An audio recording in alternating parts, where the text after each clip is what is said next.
బయటికి పంపించినప్పుడు తండ్రి అమ్మా నాన్నగా నువ్వే ఉన్నాను, బయటకు వచ్చాను. నన్ను చేయబట్టుకొని నడిపిస్తూ ఎన్నోసార్లు ఓదార్చి అయ్యా నీ కృపలో నడిపించావు.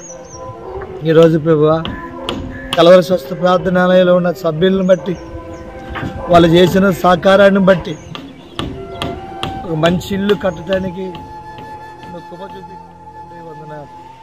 నీ సేవకుడు ఉండటానికి తండ్రి ఎంతమంది చేతులు ప్రభువా కష్టాతీతం ఇంట్లో ఉన్నాయో వారందరినీ ప్రభువా పేరు పేరును దీవించండి అయ్యా.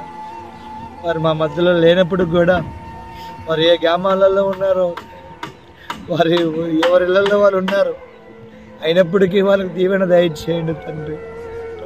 ఈ ఇంటికి ఎంతమంది పనిచేస్తున్నారో వారందరికి కూడా ప్రభువా నీ ఆత్మ నింపండి. ఒకరి తల్లి వాడిని ఆదరించినట్టు నేను ఆదరిస్తానన్నావు, చెప్పిన ప్రకారం నన్ను ఆదరించావు.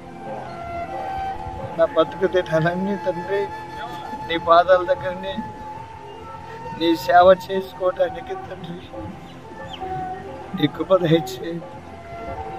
ఎక్కడైనా గర్వమైన కానీ అయ్యా నీకు వ్యతిరేకమైన ఆలోచనలు కానీ మాకు రాకుండా ఉండినట్టు నీ కృప దయచేయండి.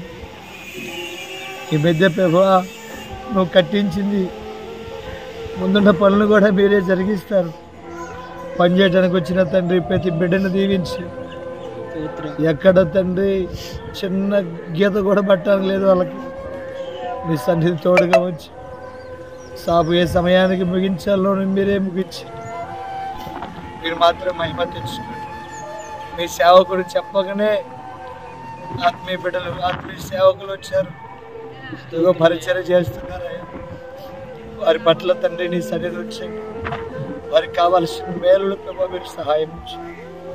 నువ్వు ఒక్కడవే తండ్రి ఆదరించేవాడు, నువ్వు ఒక్కడవే ప్రేమించేవాడు.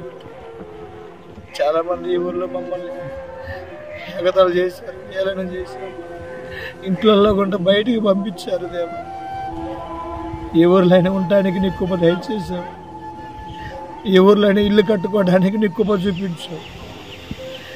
నేను నా కుటుంబమే కాదు సంఘం మొత్తం కూడా కలిసి ప్రార్థన చేయాలని సాగు కూడా పోపిస్తున్నావు.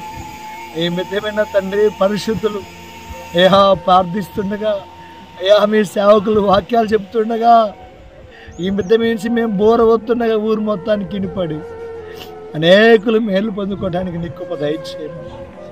తండ్రి యొక్క కుమారుని యొక్క పరిశుద్ధాత్మ నామంలో ప్రార్థన చేసి యేసయ్యా నీకు అప్పగించి ఈ పనిని మేము ప్రారంభిస్తున్నాము తండ్రి.